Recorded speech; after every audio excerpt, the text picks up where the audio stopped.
Fellow conspiracy realists, friends, and neighbors, our classic episode this evening is only more relevant as time goes on. I know we get a little bit soapboxy in this one, but if you're listening now and you don't have a bug out bag, do it. Get one immediately. Yeah.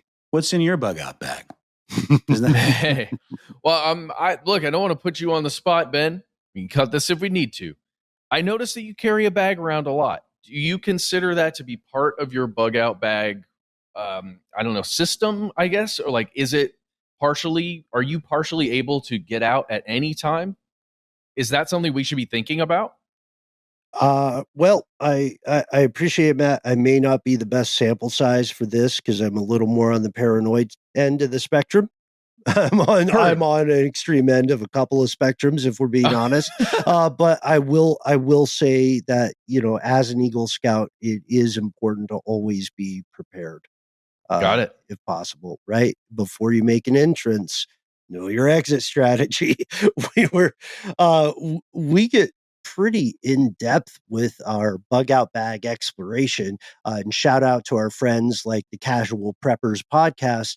The question is this: if you were cut off from everything, from all modern conveniences for all of a sudden, all at once, for 72 hours, what would you need to survive? What would your loved ones need to survive?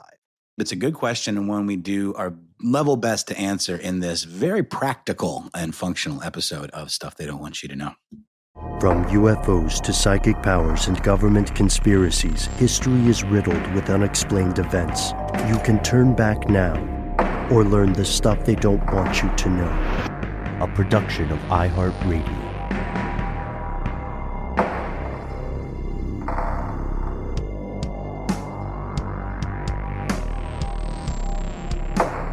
hello, welcome back to the show. My name is Matt. My name is Noel. They call me Ben. We are joined, as always, with our super producer, Paul Mission Control Deccan. Most importantly, you are here, and that makes this Stuff They Don't Want You to Know. This is a little bit of a weird episode for us because in a few of our recent shows, we had touched on the idea of emergency preparation, right? We had mentioned building out bug out bags, just in passing, remember?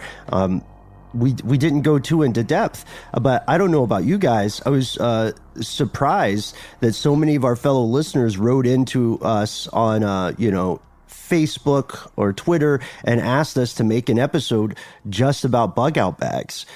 Did you guys see any of that? Yeah. I think it's an important thing that maybe we don't think about in our busy lives all the time, that we need to be prepared in case something goes down all of a sudden. We learned it personally, I think.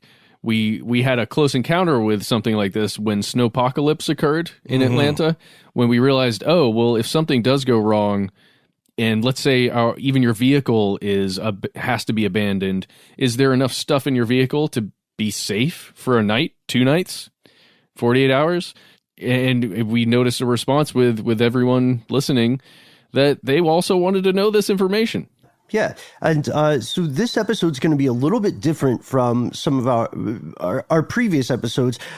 I don't know about you all, but I don't think this will include anything quote unquote crazy, but perhaps we've already drifted past our old definitions of normalcy nowadays. Anyhow, in this episode, we're going to walk through what a bug out bag is, whether you need one, what you should put in it, what you should watch out for along the way, and maybe reveal some of our own hard-learned lessons here. Guys, we can see each other right now, but our fellow listeners can't. You all look great, by the way. I want to point out I'm wearing my old jacket that I used to live in. Seriously, for 3 months, I lived in this jacket because I was not prepared. And it's sort of like a utility belt of a jacket, right? Like it's got all these pockets where you can put all kinds of necessities in there, right? Yeah, man. Yeah, absolutely. And I never I never thought that I would have to use it that way, but I got caught out because I wasn't planning ahead. I'm a fan of improvisation, but in this sort of situation, we do need to plan. So can you tell us just a little bit of like high level info on what happened, or is it a mystery? Just about how you found yourself in that kind of situation. Yeah. Okay. I screwed up, Matt. That's exactly what happened. I screwed up. I was living abroad, and I thought at the time that the hostel I was staying in was going to, like a hostel. I don't know. These people that I lived with, I thought it was going to be a safe, pretty reliably consistent domicile situation. I traveled to another town, and I couldn't find a place to live there. So I was sleeping rough unless I literally made friends with someone on the street and trusted them enough to sleep at their house, which, I'm not a fan of that. So, yeah. But your jacket or having something on you that you could carry a couple of things on you became really important. Oh yeah, man, this is ridiculous. This actually used to be a different color, but it got so sun-baked and dirty, and I was washing it in a river and stuff. It was weird. Well, I think that very much applies to today's episode that we're going to be getting into. Just the concept that I would say a lot of us, but me personally, I walk around with 4 pockets in my pants, and that's about it. I guess there's a 5th little tiny one that you can fit a USB drive or something. You don't go for the cargo pants, Matt? You're not a cargo guy? Well, I haven't been lately. Maybe I need to switch over in these times at least. But most of us, if we're walking around, we don't have a lot of storage on us unless you got a really good jacket or something. You know what? I get a lot of crap for this, from my daughter included, but I am a big fan of a satchel. I have several shoulder bags, and I carry them for that very reason, because I don't want to stuff my pockets with crap. And if I have a little nice low-profile shoulder bag, I can put all the little things in it that I might need, whether it's nose spray or breath mints or, a Batarang, what have you. I've got it all in there in my little utility satchel, and I get a lot of crap for it, but I stand by it. You know what? Ben got me this, I think it's called a Supreme bag. I think that's what it's called, but it's a small bag. It looks almost like a fanny pack, but a little larger and much cooler, but you can put it over your shoulder. When I was watching my son for about a week and a half, that became I had to have that. If I didn't have that bag that had snack or food for him, water for him, all the basic necessities, if I didn't have a small bag like that, I would have been out of luck. So that kind of thing that you're talking about, Noel, could be really helpful. And it's fashionable too, Matt. It's fashionable too.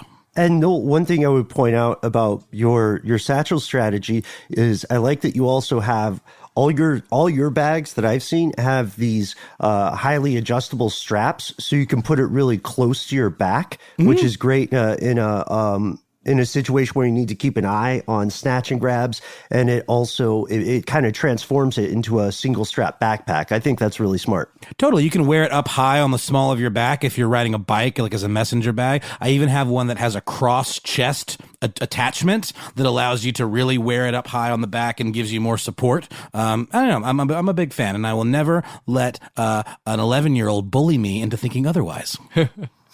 So I agree.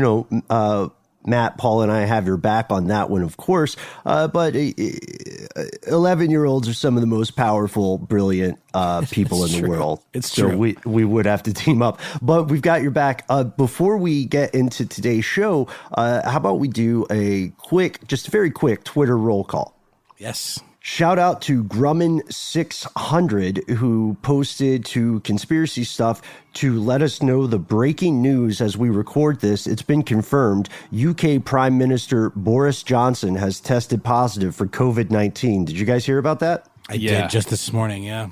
That's crazy. Another secretary that's high level also tested positive. Mm-hmm. Yeah. And wasn't there an official that was or maybe an unofficial, I think it was an evangelist who was a COVID denier, has now tested positive as well. It's called karma right there. Yeah, we're getting to the point where instead of knowing of famous, notable figures in the world, getting COVID. You may soon, by the time this episode comes out, you may personally know someone who is confirmed to have contracted it. But again, the U.S., unlike the rest of the developed world, is not rolling out testing in a very efficient way. And so now that many of us are forced to contemplate the sudden and unexpected changes in our day-to-day lives and status quo, we also have to think about how we will adapt if our normal environment, whether that's our home space or, our neighborhood, how do we adapt if that place becomes either unsustainable at some point or dangerous? What do we do if we have to get out, or what do we do if our normal methods of survival, like running water, easily available food and so on, what do we do if they run out and we have to survive until help gets to us? That's where a bug out bag comes in. So here are the facts. This is a question that I had. I'd never heard this term before, bug out bag. I'd love to explore a little more about where that comes from. But another term for it is a go bag. At its most basic essence, it's really just a bag that contains those bare necessities that you really need to have handy. And the contents can vary. We're going to get into that. But here are some of the reasons you might need to have one of these ready. The one I always think of is if, you're some kind of high level criminal and you've been found out and you'd go on the lam, or maybe change an identity. That's sort of the more like alarmist, fiction-y type one, but it's not entirely fictional. So maybe you need to leave one location for another, or you're stranded in a location, like you said at the beginning of the show, Matt, with the snowpocalypse, and being able to need to survive using your car as a temporary domicile, in really, difficult conditions, climate-wise. Or you're forced to be mobile for some amount of time. That's a little more of the, potential on the lam, or just potential like you need to be on the move for whatever reason. There's many reasons this could be the case. Well, yeah, the whole point is there are endless reasons that you may need to do one of those things. Be mobile if you get stranded or you just need to leave for one reason or another. And it could be due to a natural disaster, some kind of, the reality of maybe an active shooter somewhere near you, your car breaks down, maybe you're in the middle of a pandemic and civilization seems to be collapsing all around you. The whole idea is that when you have access to a bug out bag that you have prepared carefully, this thing can keep you safe and healthy for at least a temporary amount of time. And we'll talk about exactly how long you can essentially set your bug out bag or your go bag to last you. Yeah. That's a key part here. It is meant to keep you safe and healthy for a temporary amount of time, because one of the golden rules is that you typically want to be able to pack no more than you can carry for a sustained amount of time by yourself, even if you have friends and family with you. So to that question, where does the term come from? We've heard it called a bug out bag, a go home bag, but the origin of bug out bag is largely believed to come from what was once known as a bailout bag used by pilots and aviators in the military.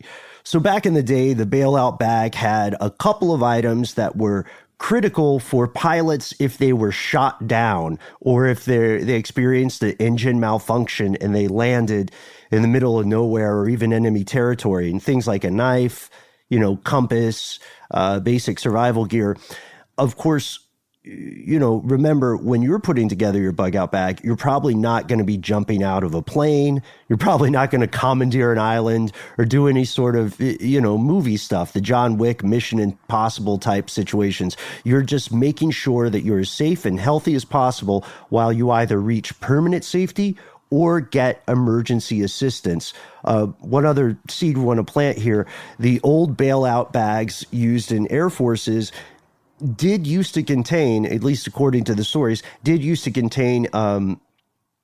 a small amount of like gold or silver bullion. And that's been the subject of a lot of alarmist prepping industry sales points now, but we'll get back to that. So another question you would probably have to ask, in a question many of our fellow listeners have received in the past is it crazy? Is it overkill to have a bug out bag? The answer is, in general, no, it's not. It depends on how weird you get with it. You will get reactions, though. from maybe a lot of, depending on who you surround yourself with. But I just know my immediate family and friends are like, you have what? What do you have in your car? What? Why would you do that? And then you have to explain.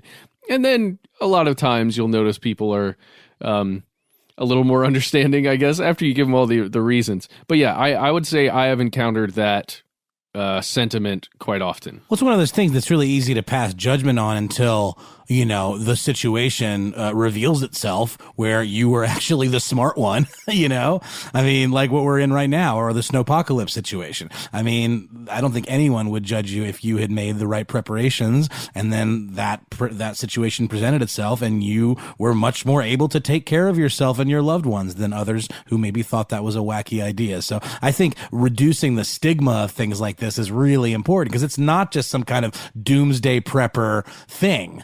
I think maybe the term bug out bag makes you think like, oh, I'm bugging out, I'm freaking out, everything's crazy, but no, it's absolutely just good emergency preparedness, right? It's an emergency preparedness set. There you go. That sounds a little more legit. I like to, maybe we just call it an improvisation kit. I don't know. Love that. Yeah, something a yes and bag. A yes and bag. There we go. That's good.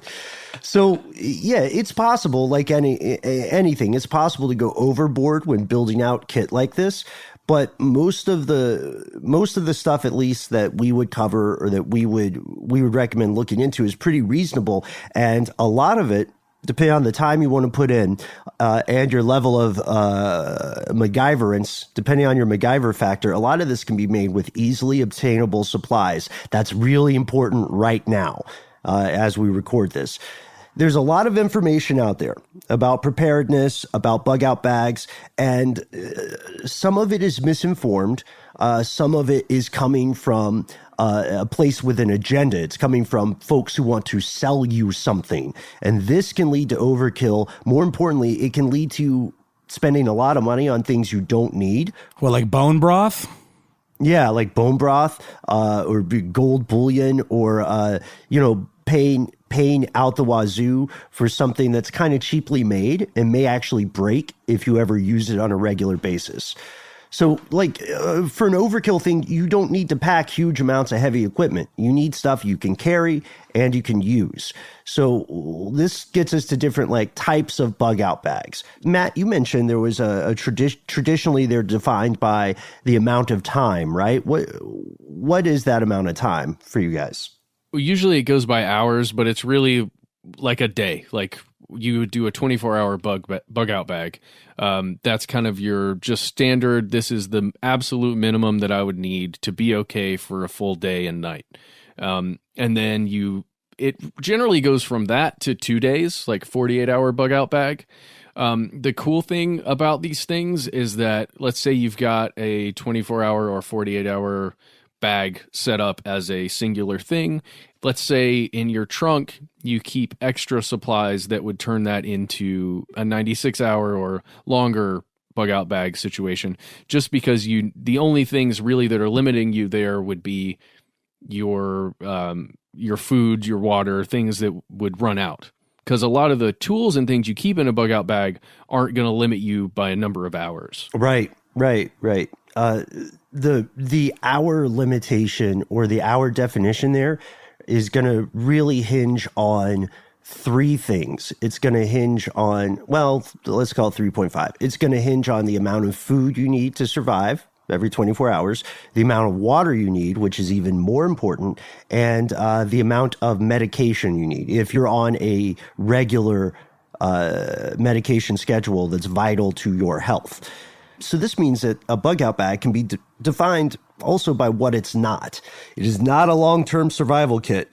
You know what I mean? You're not going to take this stuff in here and build a cabin and just live there forever. It's not a boating or aviation emergency kit.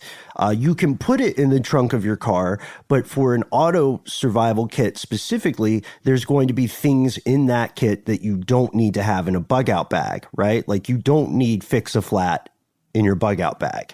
You don't need but you do need it in your car. But you do need it in your car, absolutely. And you can carry more in your car too, obviously. I think that's a really smart way of looking at it, Ben, because no one would ever begrudge you keeping supplies in your car, for the event of a breakdown, right? But yet people seem to look askance if you have some sort of like contingency plan bag for like some other, larger emergency that is not automotive related. So I think that's a really good point. It's weird because I guess it's all in presentation, right? Like the stuff that I would keep in my car, I do have it separated out. But there's the car stuff, like the signal flares, that kind of thing, jumper cables, and then there's the bag you can grab. But it doesn't look as crazy if it's in your trunk, right? Because everybody's got weird stuff in their trunks. Also well, true. hey, speaking of trunks, guys, why don't we start going through like what we have? I'd love to give you guys a rundown of my bug out trunk, before we get on too further in this. But before we do that, maybe let's take a quick word from our sponsor.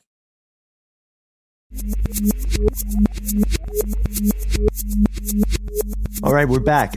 Matt, I'm intrigued. Are you going to give us the rundown? Are you going to do an unboxing video? Okay, so before we get into... No, I'm not going to do an unboxing video. But before we get into, what you should probably be thinking about putting in your bug out bag, I just want to kind of give you my rundown, and I'd love to hear you guys just what you keep with yours, if that's okay. So first of all, I've got an old Toyota that I ride around in. And in the trunk, I've got sleeping bags for my family, blankets, jackets, bottled water for at least 2 days, energy bars for at least 2 days, a fully charged battery-powered generator back there. And those are just the basic things in, like, if the car breaks down or something and we need to walk, a la a snowpocalypse or something like that. Then we've got my bug out bag itself. Should we go over that yet, or should we... Do you mind? I'm all ears, man. Go ahead. Yeah. So I've personally got clothes for 2 days for myself, a lighter, a flashlight with batteries, small knife, scissors, just basic toiletries, like travel toiletries that'll last for, whatever, a week or something, wet wipes and paper towels, contact lenses, passport, $200 cash, spare house key, spare car key, a Sharpie black pen, and extra eyeglasses. Nice. Nice. And here's the things that I'm putting in here that I need to put in there, which is something that I hadn't really been thinking about, but while prepping for this episode, I'm thinking I should probably get a small tent of some sort, or a tent that could sleep up to 3 people, just when I'm thinking about my family and if we're traveling together. Yeah. And the other thing I don't have in there is a really good first aid kit that's compact. I'm in the market for one of those. So if you find a good one, let me know. Now, here's a question for you, Matt. Why not have a small, compact handgun in there? I'm not joking.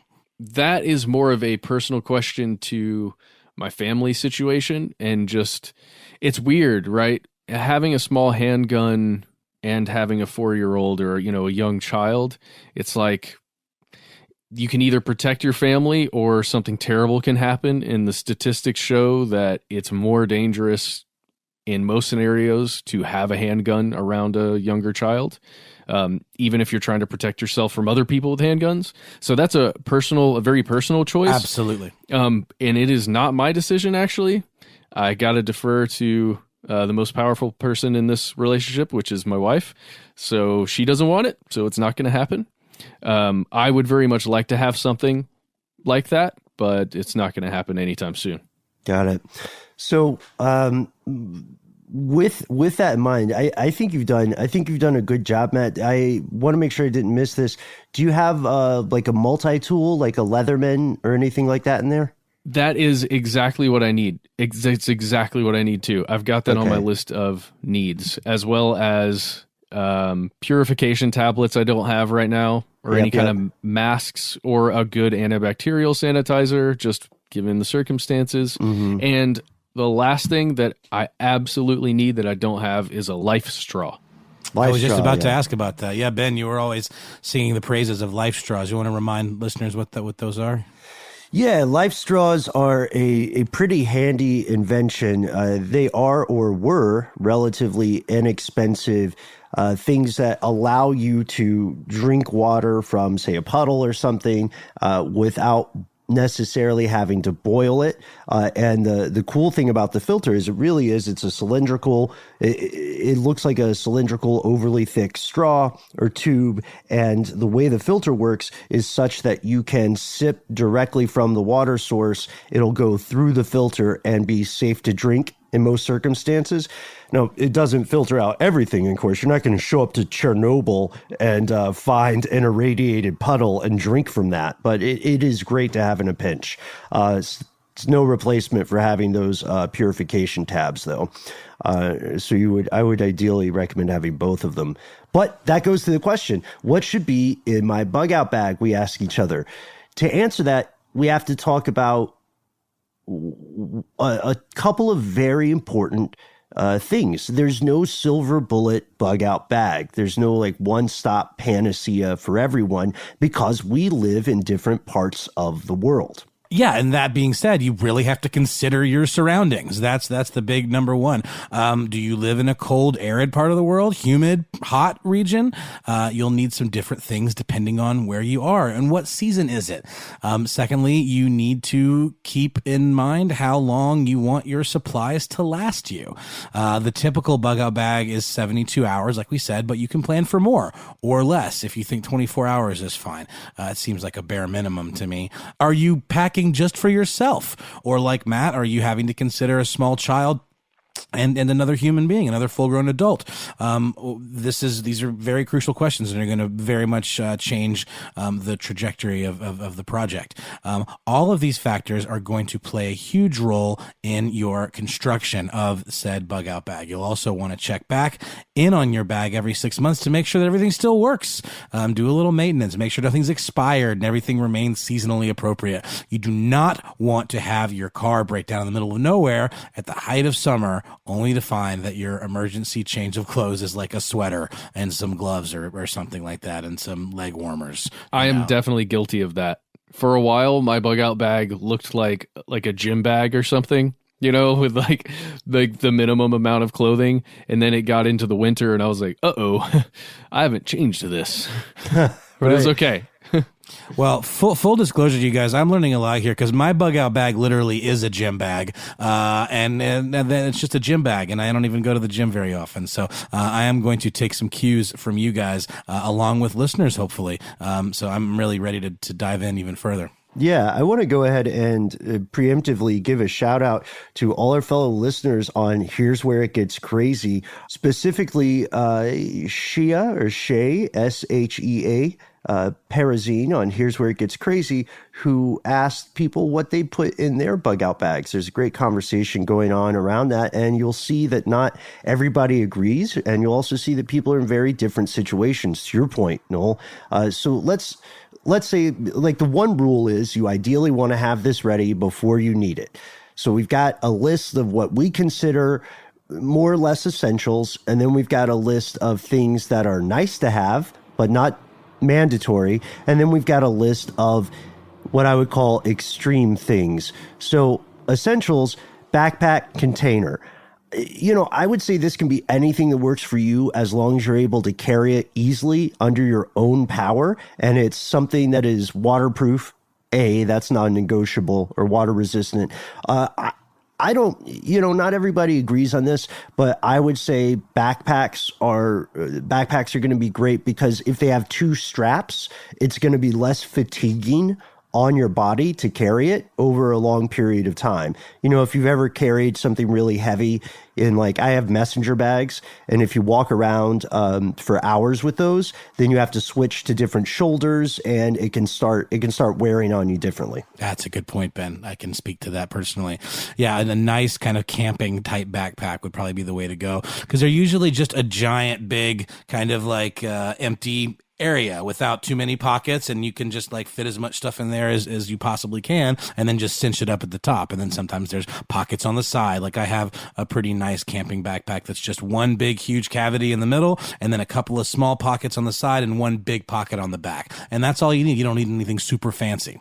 Yeah, and a lot of those backpacks are expandable a bit in case you do find yourself in a situation where you need to expand your kit. So I would say that's a really good call. Now, let me ask you this, listeners. Have you ever found yourself in a situation where you were physically panicking because your phone was about to die and there was no electricity nearby, and you rely so heavily on your phone for everything from communication to directions to just like peace of mind? That's something you really need to take into consideration. I mean, I would add to this list, if you are going to need to lean on your phone, bring several of those, like, bricks that you can always recharge your phone with without having to, have any electricity. But more importantly, you need to discount your phone entirely and have a physical map and a compass, analog technology, right? This stuff holds up splendidly. I mean, it's really crucial. You might have a regional map or a particular city or a U.S. atlas, but the compass is going to be key because it doesn't require any electricity. It's absolutely lightweight, easy to carry around, and it can absolutely be the difference between life and death. If you're, say, lost in the woods and you need to find your way out to the highway or whatever, it's just a crucial piece of kit for sure. Ben, do you have a good compass? I do not have one in my kit right now. Yeah, I have I say it's good. It just hasn't broken yet. Well, sure. That's great. Yeah, I have my old reliable. I haven't dug it out of my bag yet. I'll get the brand name and look it up. But I would say that's a good point. A compass is a good investment. You're going to see there are some things, especially multi-tools that are necks. Multi-tools or survival knives are sometimes called. That's another essential. There's some of those that will include maybe a little dinky compass on the end of the knife handle or whatever.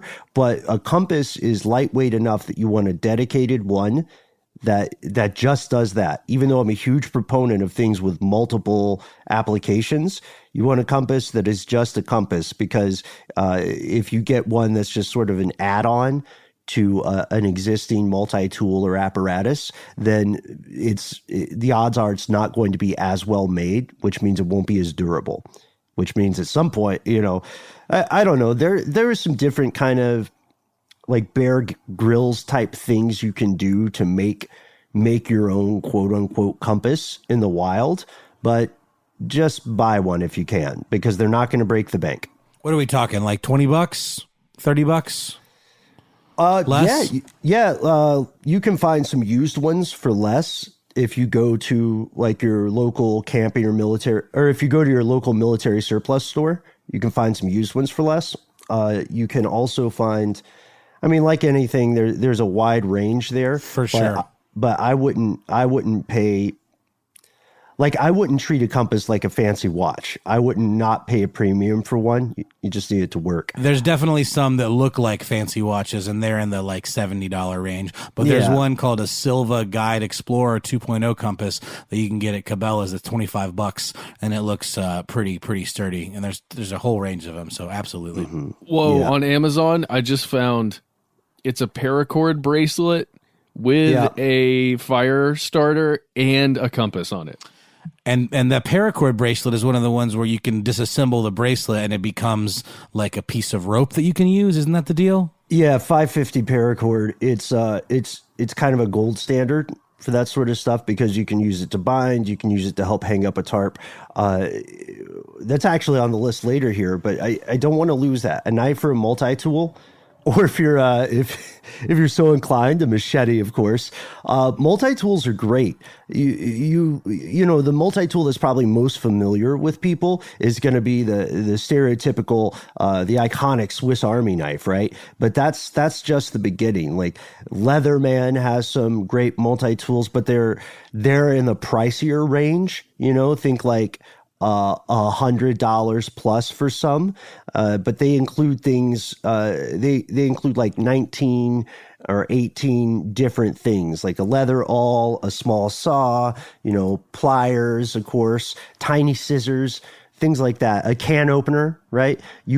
Basically, a multi-tool is a great example of something in your bug out bag that fulfills multiple uses restricting, it lowers the amount of weight you're carrying, because if you had to carry a screwdriver, a pocket knife, a corkscrew, a can opener, all this other stuff separately, it gets heavy very quickly, and weight is your enemy here.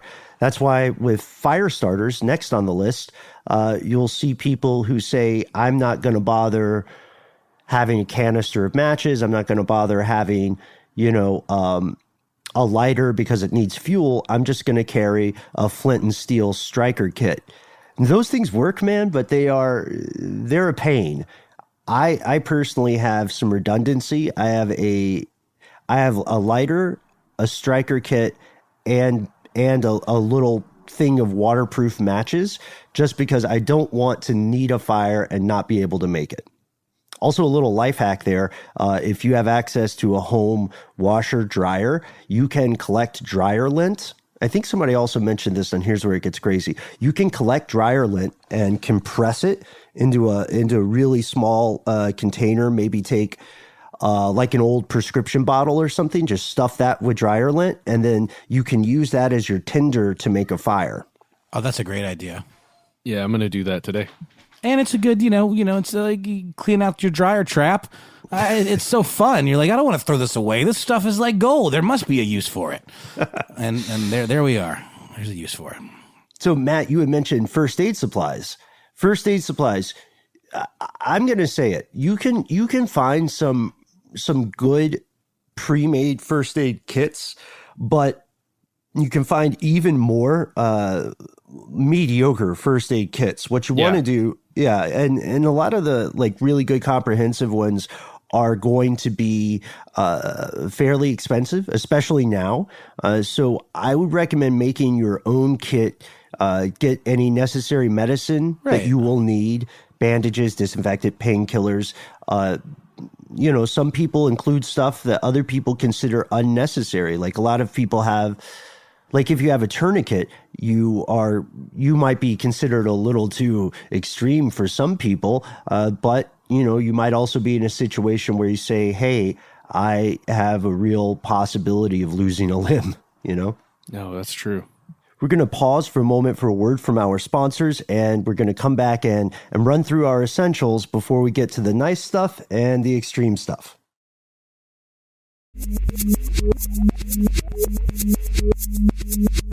All right, we're back. Next up, a flashlight. Some people say a headlamp. I would say a flashlight. It works. If you're in a car, you might want to put in signal flares, roadside accident kit stuff. But if you're on foot or you're on a bike or something, it's good to have a flashlight with you. But remember, a flashlight is only as useful as the battery power. So if you decide to have a flashlight, you are also deciding to have extra batteries or some sort of charging mechanism for that. Be careful, like we've all seen the horror movies. Maybe some of us have personally encountered it, but there's nothing quite as discouraging as being in the dark and seeing your flashlight start to flicker. That's never a good look. Yeah, my recommendation would be some kind of LED flashlight that doesn't use a ton of power just to make it work correctly, and just a few extra batteries considering how long you want your bag to function. Yeah, exactly. Then, water purification tabs work. You're also going to want to carry, at the very minimum, containers for water or a water bladder. Some people use like a Camelback, for instance, but you have to have those. That's non-negotiable. One difference will be some people will say, hey, why don't I just have the container itself? And then other people say, no, I want to already have water stored in there. There are a couple of different reasons people make that decision.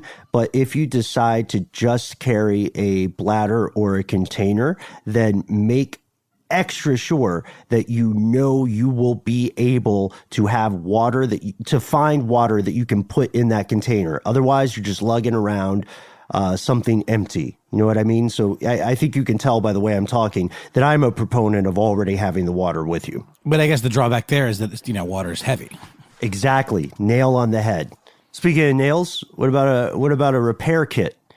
We mentioned things are different if you're thinking about something you store in your car. But even if you're on foot, you want to have some amount of rope or binding implements, 550 paracord, maybe some what are they called? Carabiners. I never remember how to pronounce those. I think it's beaners.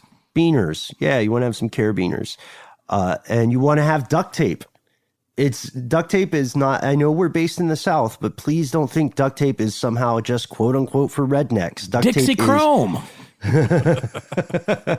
It's so useful. It's so versatile. Oh my God. You know what I mean? Can use it to wrap, if you hurt yourself, in a pinch, you could use it to wrap a wound, or use it to create a makeshift brace. Like if you had like a piece of a stick or something, you could like use the duct tape to attach it to a fracture in multiple locations, and it wouldn't be perfect, but it would definitely get the job done in a pinch, right? Absolutely. And, you might be in a situation where you have to get the job done in a pinch. You might be someone who bought a bargain basement first aid kit and you get a serious injury and you're like, oh, I don't have the means to stitch something up. I guess it's the duct tape because these Band-Aids aren't going to do it. No offense, Johnson & Johnson. You also want some sort of emergency shelter. This can be a tough one for people in relationships because sometimes we have different definitions of what an acceptable shelter is, right? Yeah, like one of those Fire Festival geodesic domes or something, Right. And then someone else might say, well, I am not going to live like a hobo sleeping with a tarp on the ground and a tarp between these trees, right? Yeah, I need a bespoke, heated tent. Right. Yeah. I'm a glamper, not a camper, right? Exactly.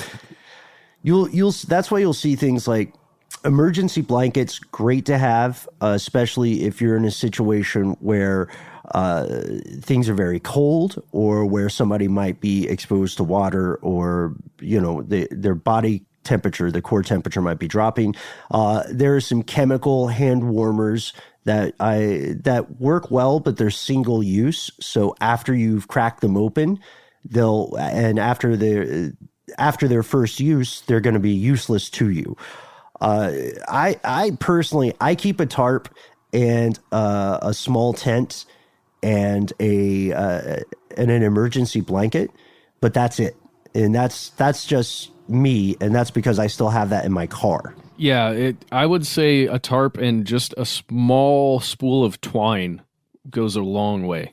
Yeah. So that you can, because the tarps have little grommets on the sides, so you can use it to attach to a tree like a makeshift shelter. You don't like, let's just make it clear. You don't have to like sleep directly on the ground covered by the tarp. You can kind of rig it up so it creates almost like a little awning kind of, and then you're sheltered from the rain, and then you can kind of like lay a blanket out underneath it, and it's a pretty solid little makeshift shelter.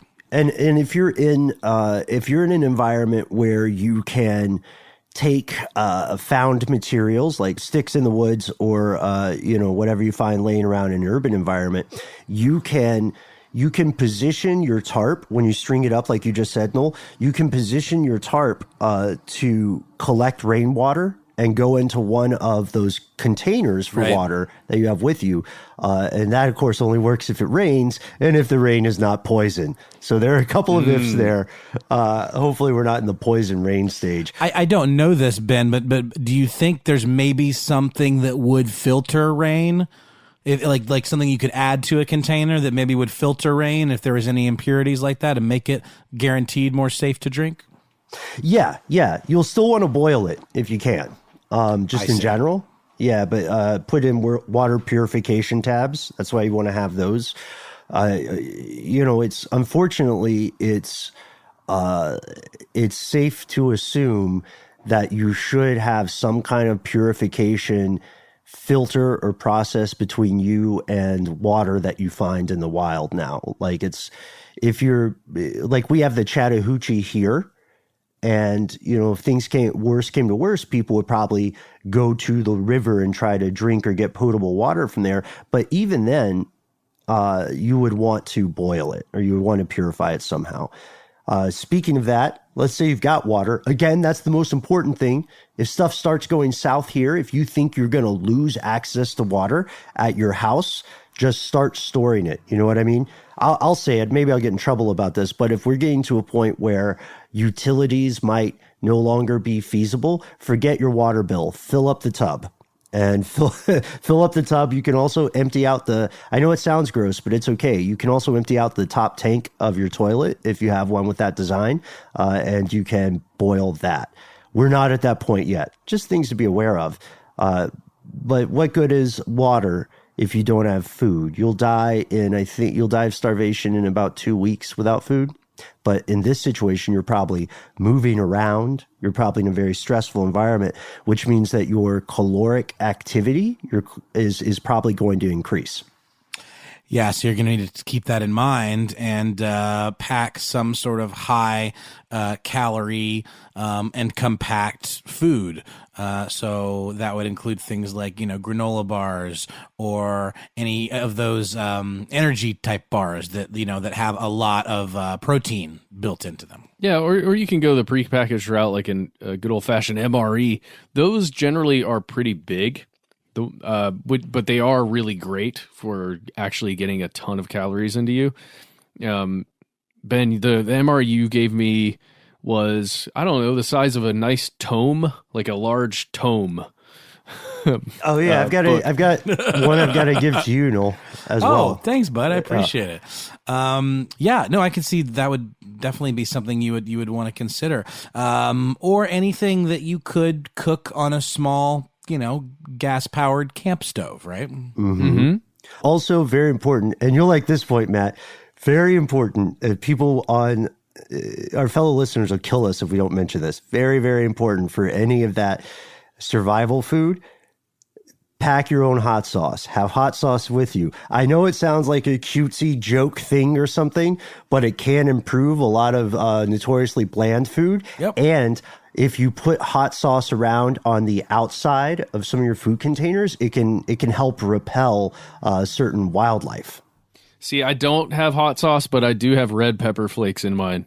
Nice. But it's only for taste. I didn't think about any of those things, Ben, actually repelling things. Well, also, I don't know. We could talk about MREs all day. Actually, Noel and I did with Jacqueline Raposo on a different show, Ridiculous History. We did a history of MREs. So tune in if you want to hear that. And if you have MREs and you're like, this is too big for me to put in my backpack comfortably, then you can open it up, break it down, and just take the stuff that you feel like you need. What about like ramen noodles or something? That'd probably be a good one. You could easily do that over a camp stove, and they can be pretty compact. Those little bricks, or even the cups. It just takes more prep, right? Well, you could crumble it up if you just took the the dry squares. You can crumble it up so that you can store the bag more easily, and then you can just make you'll just be eating short ramen noodles. That's it. Change of clothes. Make sure they're seasonally appropriate. Remember extra socks and underwear. Also, if you don't typically wear durable shoes, then, if you have room, I would say include some footwear in there. But remember, that stuff can be heavy. Like boots can be real heavy. It can, but you got to think about that's where you start getting really cold and gross, is if your one pair of shoes is soaked through, to your feet and it's cold and raining. You might really consider making room for like a nice pair of like Gore-Tex boots or something that are like very, very weather resistant. Or just wearing those on the daily. Just wearing them from the start. Exactly. Yep. Yeah. So this is another one. This is something that stood out, Matt. You mentioned this, a stash of cash. So some people will tell you to carry gold bullion around because of that old bailout bag pilot story. But sometimes, be very careful about this, sometimes the people or institutions advocating that are the same people trying to sell you that gold. So do be skeptical of them. I have cash stashed away. I don't think there's anything wrong with it. But I do think that we have to be careful not to pin all our hopes on that because, there may be situations where cash doesn't matter, right? Like here in Atlanta, we've seen a move toward a cashless society that we somewhat predicted in a previous episode. We just didn't see it happening this way. Remember that one, guys? Yeah, I do. What I would say is even if you find yourself in that situation where cash doesn't matter anymore, that's going to be worst case scenario, right? I mean, that's yeah. absolutely worst case scenario. And in most scenarios where you would need a go bag, having a little bit of cash is just going to help you either, get whatever extra thing you need for that night or for those 2 days, or to even make not a deal with someone, but to get someone to help you. Yeah. I mean, that is a real thing. Yeah. Another thing that's really helpful to pack in your go bag is the gift of gab, I mean, it's really important to be able to negotiate yourself. I'm only half kidding. It really is important. And Ben and you, Matt, are both fantastic at this. Being able to kind of talk yourself into and out of tricky situations and convince people to help you. And it's not to say that you're manipulating people or being, in any way duplicitous, but to be able to plainly and simply state your case and put it in a way where people can understand and can actually help you and feel compelled to help you. Well, we all three of us are podcasters, so I think that applies to you as well, Noel. Thanks, bud. Yeah. Just to run through these other ones, these are all easy ones. To the earlier point you made, Noel, about charger bricks, I would recommend, in addition to those, or at the very least, in replacement of those, have a solar powered, crank charged radio and phone charger of some sort. Yes. They're inexpensive. You can also power up the bricks with that, as long as you have sunlight. I would tend to bet there are new ones that maybe even have USB ports built onto them. I'm just guessing. Yeah, I got one of those. Yeah, that's the kind I have. Yeah.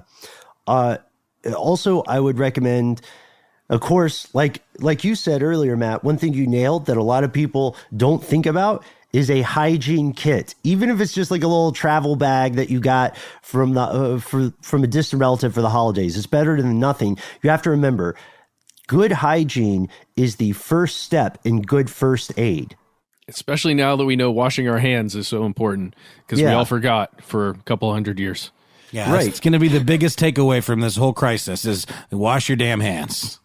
And if you're in a long-term situation, people can assure you the things that get you are the small things that you didn't exercise preventative medicine on, like a toothache turns to something where you need a root canal, right? Yeah. Especially now here in the U.S., a lot of dentistry has been considered non-essential, and people are being told to put it off. So brushing your teeth can make things a lot less painful for you in the long term. And this may sound kind of silly, but the difference between having brush your teeth fairly recently and not brushing your teeth for several days and then walking up to someone that you need help from, it psychologically can make a difference. I'm just saying that, and it may not necessarily be true, but it could push you towards success a little bit. People are judgy jerks. No, I agree with you. It does make a difference. And that's not even being jerks. It's just maybe it's a subconscious thing. Last two things, a survival guide. I would go for military publications, but there are a lot out there. You can also find free PDFs for more long-term stuff. But one field manual I would recommend is FM 2176, Survival, Evasion, and Recovery from the Department of Defense. It's a field survival guide, and it has a lot of valuable information there. Also, remember, all of those government published manuals are yours. If you live in the U.S., you pay taxes. That's something that you are able to read. You know what I mean? It's not secret. It's not controversial for you to get one. You can find the free PDF and print it out. You can order a physical copy. You can go to, it's tricky to go to a physical bookstore now, but you can find these easily. Last thing I would say is essential, a small notebook and some sort of writing implement for any number of reasons, even if it's just your personal sanity, even if you need to document important dates, anything. It's good to have one of those. It doesn't take up much room. It doesn't weigh a lot, and it gives you some sort of outlet. Things that are nice to have. We can just laundry list these. These all sound cool. I mentioned this earlier, an actual tent. Mm-hmm. With all the things that come with it, like stakes, extra cord, a hammock, something like that, or just, a pop-up tent, whatever it is, that would be great. Yeah. A sleeping bag and a sleeping pad. Like you said, Noel, a camp stove, some with sterno. Those are great. Or like some nice collapsible pots and pans and cutlery. I mean, you've seen those where they literally kind of Russian nesting doll inside of each other. And I believe the cutlery is even included in some of those collapsible sets, which is pretty cool. Like a small hand saw, you can get really compact ones of those. Hiking poles, I've always thought those were silly, but after taking a pretty significant hike in Los Angeles with my daughter up to Griffith Park Observatory, she kept seeing these folks with hiking poles, and she became obsessed with finding a stick so that she could brace herself. And it really does take some of the stress off. You know, if you have a third point of contact, it's a big deal, especially if you're at it for a long time, or God forbid you're injured in any way. Right. Yeah. I would also add, I think it's nice to have a burner phone. I think it's nice to have something that is unattached to whatever your regular phone is, but can also be charged by that crank charger.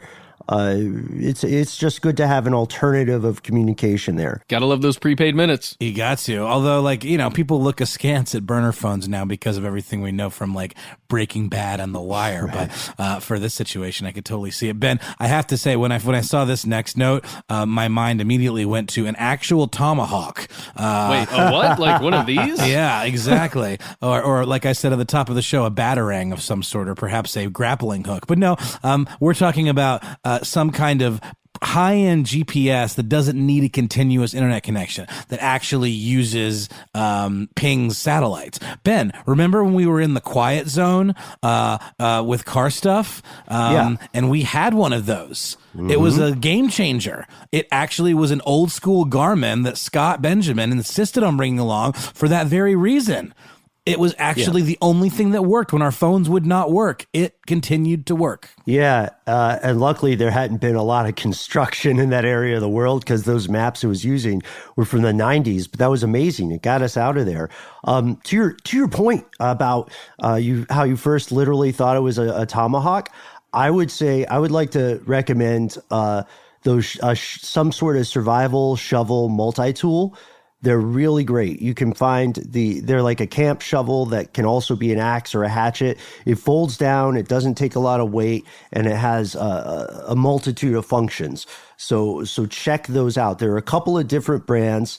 They're not all created equally, but do check them out. They don't belong in our next list. They're nice to have if you can get them.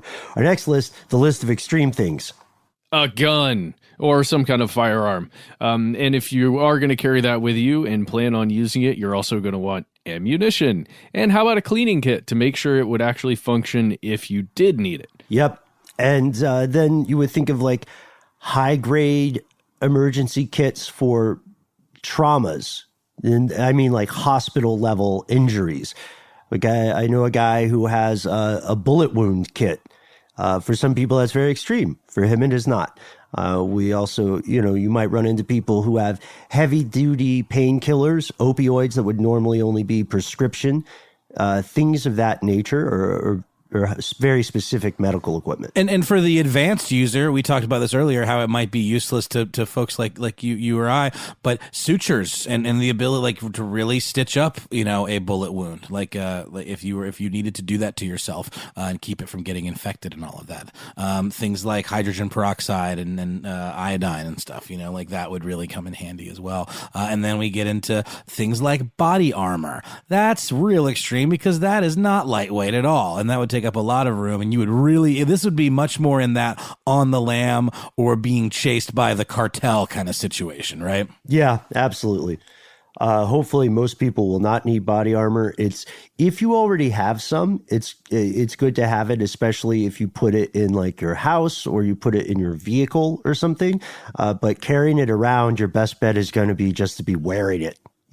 And don't try to buy it now. I would say if you're a high roller, there is some clothing that is like somewhat bullet resistant and very interesting and not as heavy, but only if you're a high roller. Yeah, what's that stuff called? Like there's a particular type of fabric. I'm not sure. I've got a tactical shirt.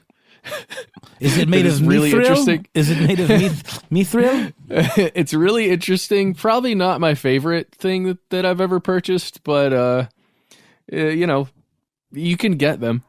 What was your price on that, if you don't mind me asking? I honestly don't know. It was a gift. Oh, so I cool. didn't buy it. Well, Okay. I didn't buy it, but my money was used to buy it. Oh, man. If that makes sense. There is a website called bulletproofzone.com, and they have MC Armor level concealed tank top. And it costs $789. Whoa. A bullet blocker lightweight flight jacket is $879. And then we have a Talos Ballistics Phoenix BBL compression tank top for $164. But it is upgradable to level 3A. Oh, Yeah, good. so my stuff was not this expensive, just so you know. This is Okay. real armor. This is a real deal. They got a suit jacket that's $800, and then they've got like one of those nice puffy vests. They're referring to it as a casual vest that's $699.99. So this I would also include in the list of extreme stuff is all the action movie things that we like to think about using when we watch Mission Impossible or when we watch, Taken or something, right? But unless you have been using nunchucks for years and years and years and years, there's no reason to keep them. You probably don't need grenades. You know what I mean? Even if you found a great deal on some at a military surplus store, I'm calling myself out there. You don't need to drive around with grenades in your car. Which brings us to this. What should not be in your bug out bag? Honestly, a ton of creature comforts need to go. We have to think about that thing our parents always told us. The difference between what we want and what we need. Like if you love to read books, I read all the time. If you love to read books, then take a Kindle and use that with your solar power charger instead of lugging around a miniature library. Yeah, and like carrying gas around could be tricky, but I mean, if you're really in a pinch and found yourself needing gas, you could do that old siphoning trick. Not to advocate stealing other people's gas, but absolutely could do that if you were really, really in a desperate situation. Carrying it around would be prohibitively heavy. Or if you do have that extra cash on hand, you could stop by a place that maybe has gas or trade. Just saying. Yeah. And unless you are already in an environment where civilization or the normal rules of the day-to-day have collapsed, don't carry anything illegal in your bag.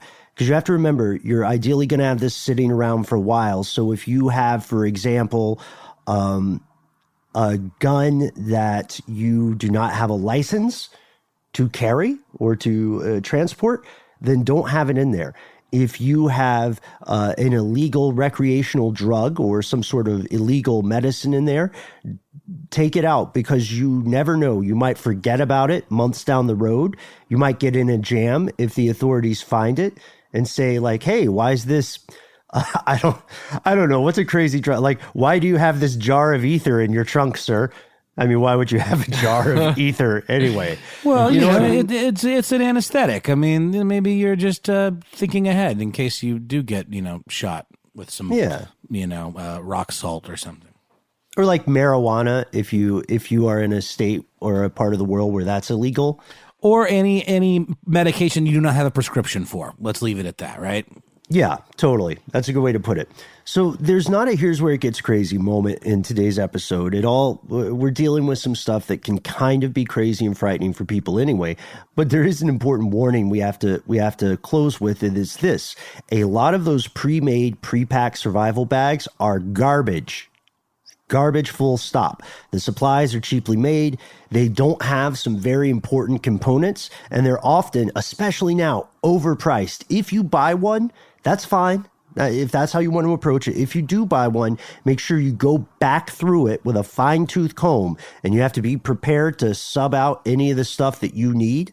And don't be surprised when you see a lot of disappointing stuff in the bag. Yeah, and it's not to say that all of these are complete ripoffs. There's a site that I found called stealthangelsurvival.com that they don't seem incredibly gougy. They've got a lot of verified reviews. It seems like the materials that are in the bags are the kinds of things we're talking about, like the hand warmers or, certain flares and things like that. So as long as you can guarantee that the stuff that's in there is the same caliber that you would buy if you bought each piece individually, maybe it is a fine way to go. But I do agree with you, Ben. I think the smartest way to go is just to buy every piece yourself, because then you know exactly what you're getting. And Really quickly, guys, when you are looking to get stuff to put in there, don't let anybody sell you snake oil, please, because that is something we have seen consistently just through making this show. That stuff exists. And I'm not saying, obviously not real snake oil, but just things that are too good to be true. There are products out there on the internet that you can buy right now that will fulfill a lot of the purposes that we've talked about in this episode, but a lot of them are too good to be true. Mm-hmm. Yeah. Watch out for anything that is like brain clarity, super pills. Get off the grid. You'll be awake for 36 hours. You'll drink bone broth. Watch out for that stuff. Well, and specifically kind of what you're saying there, Ben, about the prepackaged go bags. A lot of them really, I've seen several opened up and looked at them, and it's just not, I wouldn't trust my life, or especially my son's life, with a lot of that stuff. And this is a really good time for us to be thinking about this kind of thing, but this is not, and let me repeat this is not the time to go out and buy a bunch of survival supplies. No, absolutely not. No. Don't do it. Price gouging on everything from ammo to packaged food and even camping equipment is getting out of control. So see what you can put together at home. Write to us if you have any ideas, life hacks about how to repurpose something from everyday life into your go bag or your go home bag. And really, I appreciate that point you're making about price gouging, Matt. Like ammo in specific is out of control. It always goes out of control when we're in times like these. A lot of packaged food, like dehydrated food. So like you see this. This is a. I'm just showing the guys here. This is a case of Mountain House. It's like a 12-pack case of dehydrated survival food. And, wow. Well, this was bargain basement stuff. This was not very expensive until, the prices started jumping a few weeks ago. So if you are trying to buy stuff like that, remember you can get, if you're buying dehydrated stuff, you can get some of the same deals by just finding food that's already dried, like dried beans or rice, and you can work with that. That's a really good point, Ben. Well, we'll see. Hopefully it's a point no one ever has to use. But this brings us to the end of today's show. I know we went a little long, but we hope that you enjoyed it, found some constructive things. We want to hear from you. What's in your bug out bag? Let us know on Facebook, Instagram, or Twitter. And write to us if you want to know what's in Paul Mission Control Deccan's bug out bag. He's been making one the whole time we've been recording this episode. I could hear him in the background gathering all his materials. You can find us on Twitter and Facebook, where we're Conspiracy Stuff. On Instagram, we are Conspiracy Stuff Show. Yeah, and you can also, we are also individual humans all in this together. If you want to check us out, what we're up to when we're not on the podcast, you can do so. I am at How Now Noel Brown on Instagram. And I am at Ben Bolin on Instagram. I'm also at Ben Bolin HSW on Twitter. Go to Twitter to check out a new show that circumstances had me starting called Strange News Daily. New episodes out every Monday through Friday. And if you have a story you'd like on the air, just hashtag it Strange Daily. It's a great time for that show, Ben, because there actually is strange news literally daily. It's true. Hey, and it's from the creators of Stuff They Don't Want You to Know. And that's us. Oh, man. Oh, God, it's the end of the world. Okay, Matt, some people don't like social media. How do they get to us? Well, give us a call. Our number is 1-833-STDWYTK. Give us a call, leave us a message. It will go directly to my phone and Ben and Noel's phones, too. It'll just go everywhere. We will see it, and we will listen. If you don't want to do that, you can always reach us the good old-fashioned way. Send us an email. We are conspiracy@iHeartRadio.com.